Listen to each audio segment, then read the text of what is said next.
Okay, so folks, in a few seconds, we'll be joined by Josh Bourhis, the NL blog, talk a little Edmonton Rush and Boston Red Sox baseball. He's a big Red Sox fan, Blue Jays fan too. Weird how that works out, being a fan of both the Red Sox and the Blue Jays since they're division rivals. Let's give Josh a call right now.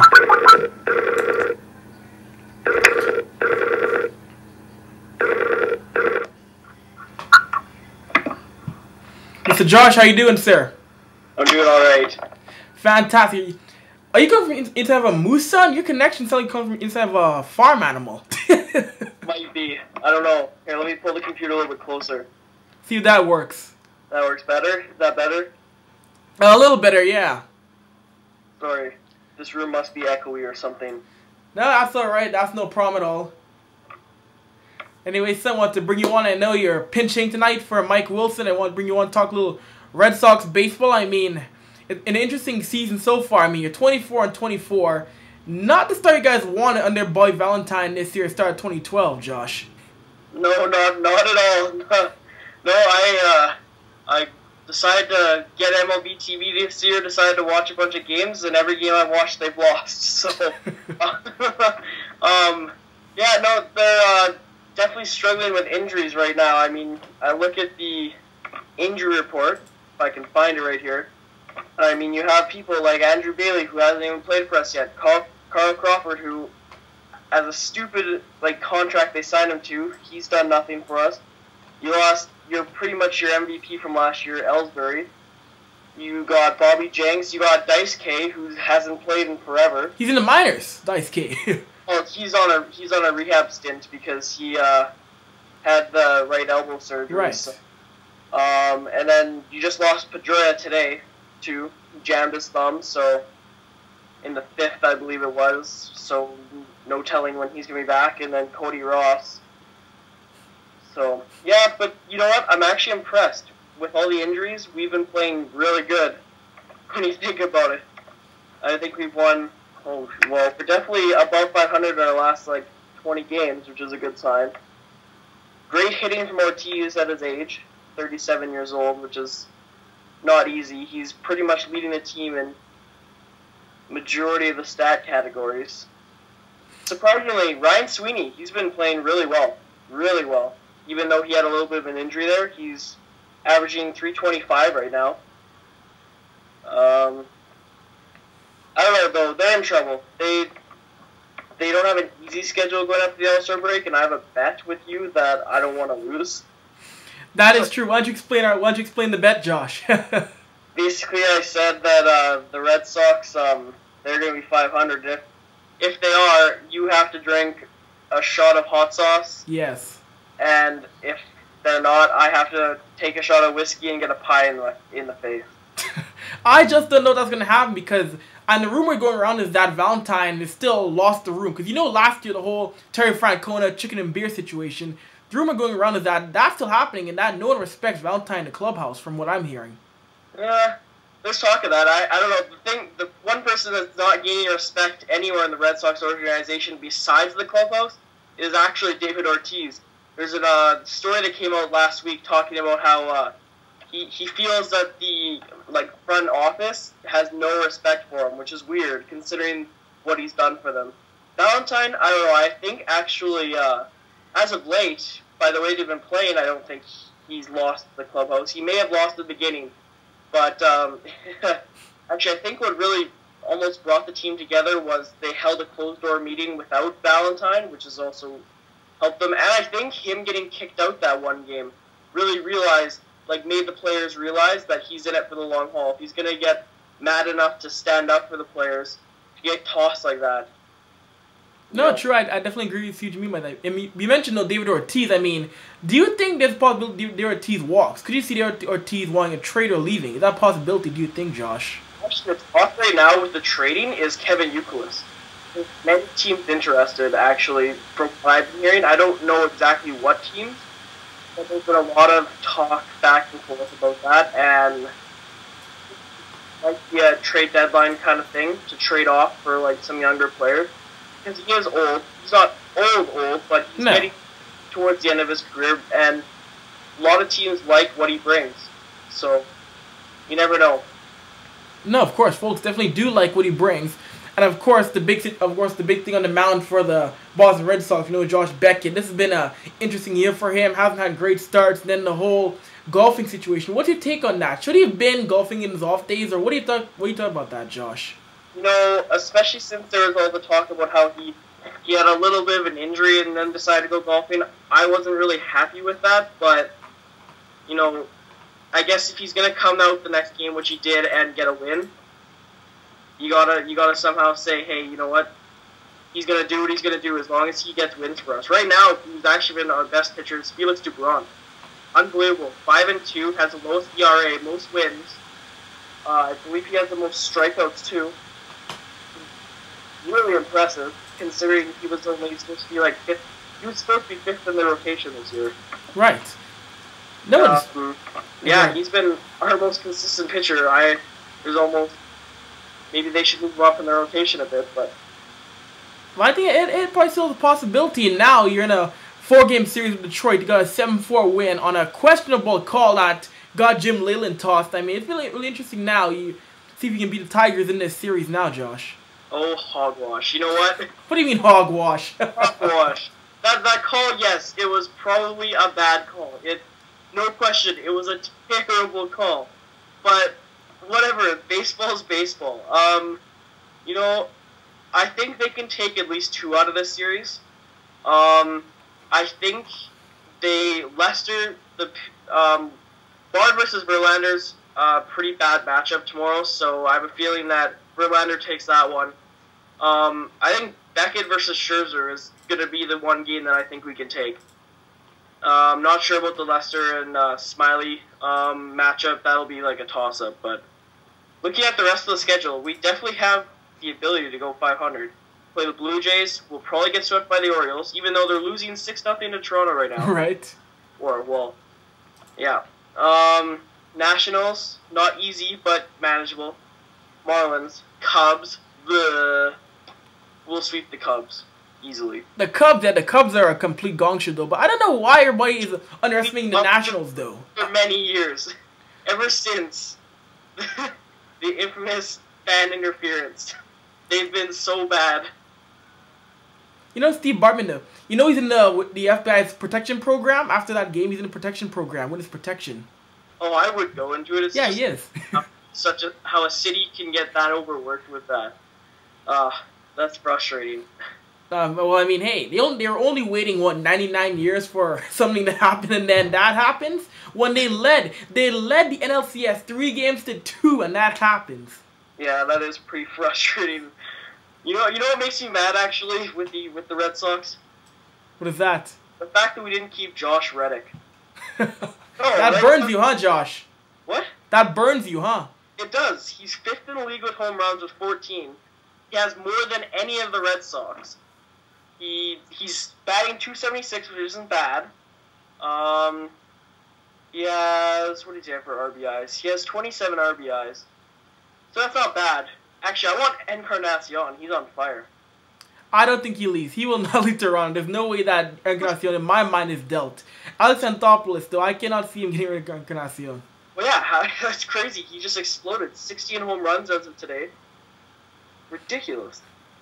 Oh, he's only 2nd behind Josh Hamilton. Yeah. Can't ask for more than that. No, I mean, it is insane. Pretty much. Oh, he's actually hit 12, so that's not bad. At one point, he was struggling there. No, he was, but lately he has turned things up. But look, I ask you, Josh, I know you're talking about the schedule, though. Why are you underestimating Washington? Because the Nationals, I do think they're a threat this year with Strasburg, Bryce Harper. They're a team that's shocking many in my mind. Yeah, I know everyone's jumped on the Bryce Harper bandwagon, and I understand why, because he's been playing quite well. But, I mean, he hasn't really played that much. He's only played for a couple weeks now, where he's been consistently playing well. Strasburg, I love Strasburg actually. Personally, I think he's one of the better pitchers, young pitchers in the league. I don't know. I just feel like the Red Sox are gonna have their number. I don't know, because to me, Steven Strasburg, he's a guy. We'll talk about him in 5-6 years, and wow, look at those Cy Youngs he's got. He'll be a Cy Young pitcher, most definitely. Steven Strasburg, he has to be. Well, yeah, and it was pretty disappointing that he had to be out with Tommy John surgery so early in his career, but what can you do? I don't know. And we also play the Marlins twice. Once at home, once in Miami. We'll definitely take 2 out of the 3 games in that series, if not sweep at least one of those series. We play the Mariners. We're going to take all 4 games against the Mariners, no question. I'm sorry, but the Mariners are garbage. No, Seattle, they are a team, ever since their 116-win season, they haven't been able to get back on track. And I mean, it's just been a free fall since that year in 01 for Seattle. I don't think they will get on track for a long time. It'll take a while. I don't know, I just think our schedule is actually not bad. Like, our only really tough teams are the Yankees. The Braves might be tough. I guess you could talk about the Orioles, maybe the Nationals, and the Tigers. But out of that, like, I don't see the Blue Jays as a huge threat right now. Right now, they have to turn things around because after a Texas series where they're absolutely mauled, they have to beat Baltimore in the series to get back on track. They absolutely have to, or else I could see John Farrell turning really red in the face in the clubhouse after this series. What they need is a bullpen. Oh, and some good starts. Thank you. They do definitely need. It's very strange as to how you are. I mentioned earlier. I think it's strange you're a Red Sox and a Blue Jays fan. It makes no sense to me. Why? It's fine. I like both teams. I just cheer for the Red Sox when they're playing each other. Right. No, but you're right, though. I mean, they do need to close. As you saw, the Jansen home run to Josh Hamilton. We know about Sergio Santos' issue. We know about Francisco. I mean, the Blue Jays close for the past 5 years have not had a closer that can win ball games. It's insane. Yeah, no, they've had some tough luck. I think they need to go and spend some money on a big-name closer, if they can, if they have the money. Like, That's really true. Ooh, yeah. Something like that. Right. They need help. And it's not even their closers, too. It's just their, like, relief pitcher. Relief pitching is pretty bad, also. Oh, it is. Like, you can't bring a guy in, and even... The fact is against Texas, I guess you can give them the benefit of the doubt because there's not an easy hit. There's not an easy out in that lineup. Absolutely but not. Come in, get 2 quick outs, and then load the bases and give up a grand slam as a relief pitcher. It's inexcusable for that to happen. If you bring in a relief pitcher because you're playing a good team like Tampa, like the Orioles this year, or with a team that has great batters that can work the pitch count, your starting pitcher comes out in the 5th, you're up by 4 or something like that. Right. You're 4-0, and your relief pitcher comes in and does that. All of a sudden, it's a tie game. You can't afford that. Absolutely not. You cannot afford that, Josh. Yeah, so that's a big problem that they need to somehow address. Maybe it's just the fact of getting more confidence. They win. They actually, if they take 2 out of 3 games in this series against the Orioles, maybe that's what they need. No, I have to agree with you. They can get 2 out of 3 out of Baltimore, who I'm still shocked they're leading AL East. To me, that's just still some severe tomfoolery that they're leading the division. Well, I looked at the stats for the regular season, and I was looking at the standings, and there was a good stat that popped out in my mind. Mm-hmm. It's the Orioles and Tampa Bay. Those 2 teams are at the top of the division because they have winning records against the division. The Yankees, as of last time I checked, were 9-9, and they still were in a wild card position. But Tampa and Baltimore are like 13-11, 13-9, 11-9. That's what it is. It's that you need to win those games in the division. Of course. Or else you're not gonna. That is the toughest division in baseball, as far as I'm concerned. The way that everyone's playing this year, because the Red Sox really haven't played all that bad, but they've had bad matchups against the Orioles. They've had bad matchups against the Rays, except for one series here. You can't get swept by the Orioles. No. That happens. You can't lose 2 games to the Yankees. You got to take those series. Actually, you know what you can't do? You can't lose 2 to the Blue Jays. You can't. Especially that's going to be your competition this year, and that's what the Red Sox did earlier in the season. So. No, it's true. It's a hole, and it's hard to get back out. No, it definitely is hard to get back in. Like I said, we will see. We'll visit this again, the All-Star break, and see who won this bet, and hopefully it is me, because I do not want pie in my dang face. Oh, you're getting a pie in the face, too. That sounds good. I didn't know that. I guess we'll do that. You bugger. Anyway, though, before I let you go, switching gears, Josh, the Edmonton Rush, as we know, has the wound settled in for you yet? The tough loss to the Rochester Nighthawks in the Champions Cup? Firstly, the wounds were healed by the time the game was over, just because as soon as halftime hit, I knew. I was like, they didn't score enough goals to get out of that game. And it was great goaltending on Rochester's side. It was. But I knew the whole season we weren't a second half team, and I knew that 5 goals weren't going to be enough. Because when you look at the Minnesota game, we scored 11 in the first half, and the final score's 13-3. Like, we're just not a good second half team. The only second half that we actually played decent this year was the game in Calgary that we won. It's true. So yeah, I came in, and I think just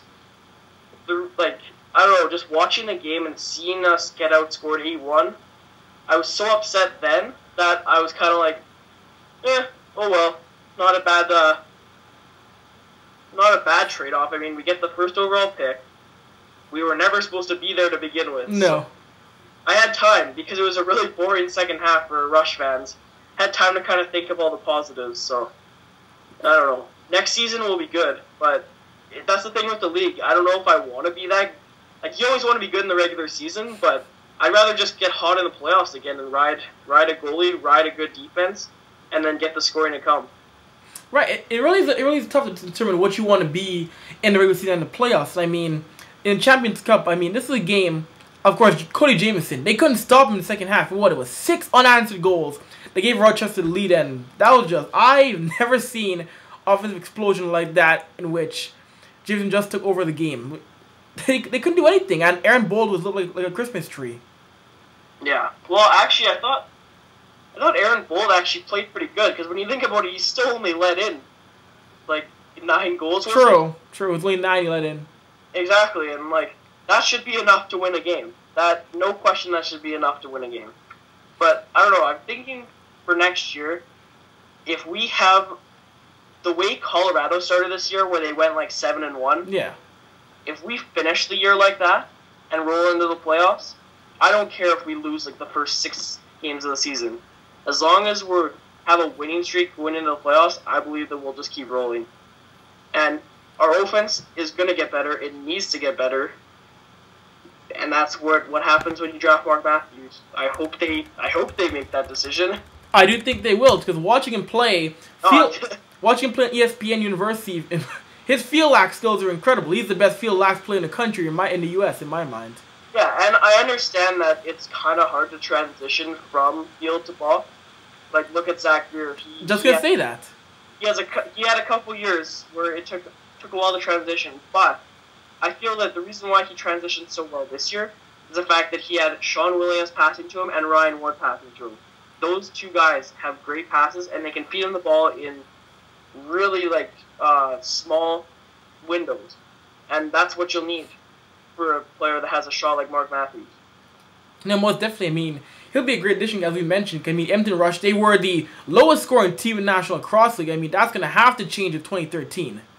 Yeah, no question. I think it almost starts with you got to make some moves on the offense, actually. You need to kind of get out some of the guys that were expected to do better that they didn't. I have a feeling that Evans is on his way out, just because he didn't get a lot of playing time in the last games of the season and all through the playoffs. So I think he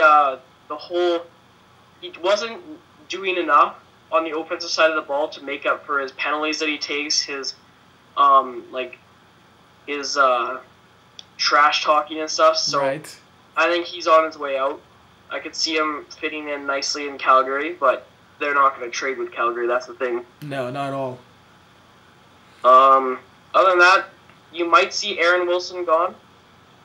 He started to pick it up in the playoffs, but still really had a lackluster season. So I don't know. What do you think they need to make for changes? I think the defense doesn't even need to be touched. No, defense, no. I would say Kyle Rubish, though, Defender of the Year. Gotta give Kyle Rubish credit, though. Fantastic year for him, coming from Boston in their Spursel draft. Yeah, that was a really good pickup. No, I mean, and it's so funny because everybody was saying, "Oh, we wanted Dan Dawson. Why didn't we take Dan Dawson?" Look at that turned out for us in the end. After all. Yeah, I don't know, and I think in a way, as much as it at the moment it sucked to see us trade away Woody Merrill and then not draft Dan Dawson or not get a chance to get Dan Dawson, Yeah. you're thinking, oh crap, like what's the season gonna hold for us? But you know, I think Keenan actually did a good job. Those trades that they made at the deadline, picking up Toll, was a big one. Yeah. And I don't know, I think they just rallied, like they bought into the system. They did. I mean, early on, the big talk was what? Oh, Derek Keenan's going to get canned. And look how the season ended. He'll be around for next year and even longer, I think, now. Because they were, like you said, Josh, they bought into him. Yeah, I don't know. I never thought he should have been canned from the start because that's the one thing that the Rush have done. They've made short decisions to get rid of players after a short amount of time and get rid of coaches. And, you know, you got to somehow keep a lot of players because they grow with each other each year. To overhaul the team every single year was really bad for the Rush to do, and now they don't have much changes they need to make. No. And Keenan shouldn't, you know, he doesn't need to go. He didn't need to go this year, so I'm glad they didn't get rid of him when the times got tough, but, you know. No, exactly. Yeah, it's very true that I did not deal him. Or, fire him, sorry. Before I let you go, one last question, Josh. Are you gonna grow a playoff beard, son, or a playoff mustache? You gonna try and grow some hair, son? For what? For the cup finals. New Jersey, LA. You gonna try? I didn't even watch the conference finals, so. You're insane. Well, no, it's the fact that they were really boring. You can't. You didn't like New Jersey, New York? Yeah, the first 4 games of it were pretty boring. I don't know. None of the teams I really like, and. I don't know. As much as I got on the LA bandwagon last year, I guess I'll say I want to see them win, but I don't know. Just the only people I like on LA are Stoll, Penner, Green, and Quick. That's it, huh? I like the ex-Oilers, so it'd be nice for them to get the cup. No, it would. It definitely would be. Although, let's see if Martin Brodeur can get one last cup. I don't know. Marty said he's gonna come back for one more year. I don't know. I think he's bluffing. I think if they win it, I think he retires. I think he's bluffing. He better retire if they win the cup, because why go out on a bad note? If you go out on a good note, even if you have the chance to win the cup next year, go out on a cup. What? There's always a chance that he comes back next season after winning a cup and blows out his knee. Doesn't even get to play the last season, or has a terrible season. You never know what changes they make. Maybe Zach Parise is lost in free agency. Your team's not the same, and you guys don't have as good of a season. Or you win the cup, you gotta retire. Or he comes back and ends his career as a Buffalo Sabre. Yeah, maybe Dominic Hasek will do that. I still can't believe that you think he's gonna find a team. Yes, someone will give Hasek a shot. Someone will give him a shot. It's gonna be good for them. It's gonna be a bigger mistake than Habib Bulin. Someone's gonna get. Hasek had 24 wins 2 years ago at 45 years old. Yeah, and then he went into the playoffs and did nothing for them. Osgood did it all. No, I'm talking about the KHL 2 years ago when he was in KHL. No, he was a starter at 45. Think about that. No, the KHL is not even close to being as high of a compete level as the NHL. Dude, think about. I don't think. Yeah, it's not a KHL NHL thing. He's playing professional hockey as a starter at 45 years old. Goalie years and skater years are different, though. A goalie at 45 is unheard of starting. He's going to get roasted if he comes back to the NHL, because look at the teams that need goaltender. Like, Chicago. Okay, he's going to back up for Crawford? Don't count it out. Don't count it out. I would not be shocked if you see in training camp Hasek in Chicago. Yeah, that's probably where he's going to go, but I can't see him doing good wherever he goes. I have a feeling that how is he able to stand up? He must be so busted. This dude he's a freak of nature for being in shape and health. It must be the steroids. No. Oh, settle down. We're in. That's baseball. Anyway, Josh. All right. Thank you, sir, for coming on tonight. It was a pleasure, Mr. Josh. Will do. It's nice to see you, and you're going down. The Sox are going 500. Mm-hmm. We'll see about that. Will do. All right, Josh. Talk to you later, man. Yeah, take care. Yeah.